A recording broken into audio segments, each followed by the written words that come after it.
अब हम देखते हैं, हम क्लास 10th का ही चैप्टर नंबर 9 देख रहे हैं। इसके अंदर क्या है, some application of trigonometry. Trigonometry जो चैप्टर का हमने पहले इंट्रोडक्शन डाला है, उसके एप्लीकेशंस देखते हैं हम यहाँ पे। तो इस चैप्टर के अंदर हम लोग हाइट और डिस्टेंस को लेके जो भी प्रॉब्लम्स होती है ट्रायंगल्स के अंदर, जो टिग्नोमेट्री जो राइट एंगल ट्रायंगल के अंदर, वो सारी प्रॉब्लम्स को इसमें सोल्व करते हैं। इस पूरे चैप्टर के अंदर हम लोग 3 चीज़ें ही समझने वाली है। एक तो लाइन ऑफ स्ट्रेट क्या होता है, एक एंगल ऑफ एलिवेशन क्या होता है, एक एंगल ऑफ डिप्रेशन क्या होता है। लाइन ऑफ स्ट्रेट क्या होती है हमारे पास में, हम ये समझते हैं, जैसे मान लो हमारे पास में कोई भी एक पॉइंट ले लेते हैं। यहाँ पर एक पॉइंट ओ है, इससे कुछ डिस्टेंस पर हमारे पास में एक ऑब्जेक्ट रखा हुआ है। ये कोई एक ऑब्जेक्ट है जिसको हम लोग पी मान लेते हैं। यहाँ से ओ से लेकर यहाँ पी तक की जो डिस्टेंस होती है, इसी को हम लोग लाइन ऑफ स्ट्रेट बोलते हैं। लाइन ऑफ स्ट्रेट, इसी को हम लोग क्या बोलते हैं, लाइन ऑफ स्ट्रेट बोलते हैं हम। अब हम लोग किसी भी पॉइंट से लेके ऑब्जेक्ट के बीच में डिस्टेंस, मतलब जहाँ से हम लोग ऑब्जर्व कर रहे हैं और जो ऑब्जेक्ट है वहाँ तक की डिस्टेंस, इसको जो लाइन ड्रॉ होती है इन दोनों के बीच में, इसी को लाइन ऑफ स्ट्रेट बोलते हैं। अब हम देखते हैं एंगल ऑफ एलिवेशन किसको बोलते हैं। हमारे पास में जैसे लाइन ऑफ स्ट्रेट है, अगर मान लो ये मैं जहाँ से ऑब्जर्व कर रहा हूँ, मान लो मेरे पास में ये यहाँ से एक हॉरिजॉन्टल लाइन ड्रॉ करता हूँ। इस हॉरिजॉन्टल लाइन को मैं नाम दे देता हूँ ए। ये हमारे पास में हॉरिजॉन्टल लाइन हो गई, लाइन। तो ये लाइन ऑफ स्ट्रेट और हॉरिजॉन्टल लाइन के बीच में जो एंगल बनता है, ये इसको थीटा नाम दे देते हैं। इसी को हम लोग एंगल ऑफ एलिवेशन बोलते हैं। तो एंगल ऑफ एलिवेशन किसको बोलते हैं हम लोग, angle between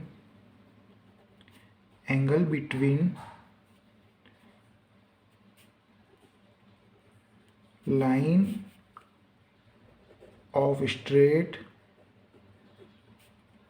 and horizontal line.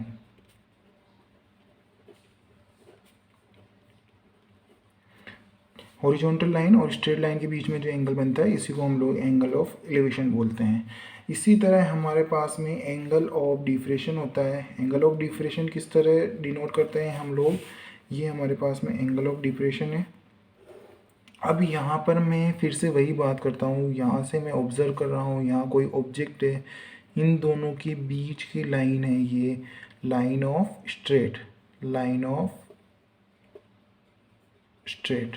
ये ओ है, ये पी है। अब हमारे पास में मैंने पहले जहाँ से ऑब्जर्व कर रहा हूँ वहाँ से हम लोगों ने एक हॉरिजॉन्टल लाइन ड्रॉ की। अब मैं क्या करता हूँ, जहाँ पर ऑब्जेक्ट है ये पी पॉइंट है, यहाँ से मैं एक हॉरिजॉन्टल लाइन ड्रॉ करता हूँ। ये मेरे पास में क्या हो गई, हॉरिजॉन्टल लाइन।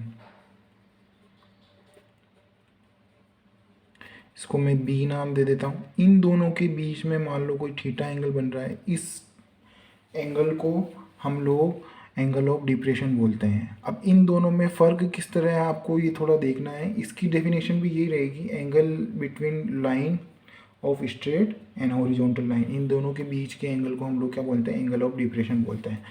अब इन दोनों में एक रिलेशन होता है, जैसे आप ये जानते हो कि हमारे पास में ये लाइन ऑफ स्ट्रेट हो गई है, इसी ओ पी। इसी तरह यहाँ पर ये एक हॉरिजॉन्टल लाइन हो गई है, जहाँ से ऑब्जेक्ट है अपने पास में, ऑब्जर्व जहाँ से कर रहे हैं वहाँ से हमारे पास में ये एक horizontal line. Angle of depression और एंगल ऑफ एलिवेशन दोनों जो होते हैं हमारे पास में, ये एंगल ऑफ एलिवेशन, ये एंगल ऑफ डिप्रेशन, ये दोनों जो होते हैं हमारे पास में, ये क्या होते हैं, इक्वल होते हैं, ए एंड बी।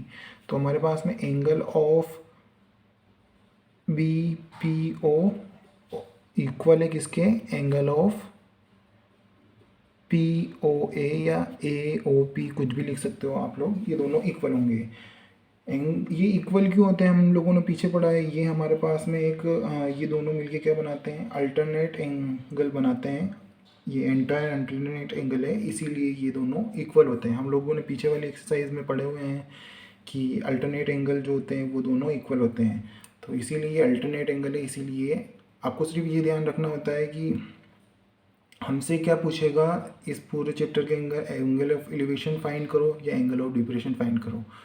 आपके में जो रहेगा वो खुली रहेगा, लेकिन फिर भी आपको ध्यान रखना है एंगल ऑफ एलिवेशन किसको बोलते हैं, एंगल ऑफ डिप्रेशन किसको बोलते हैं।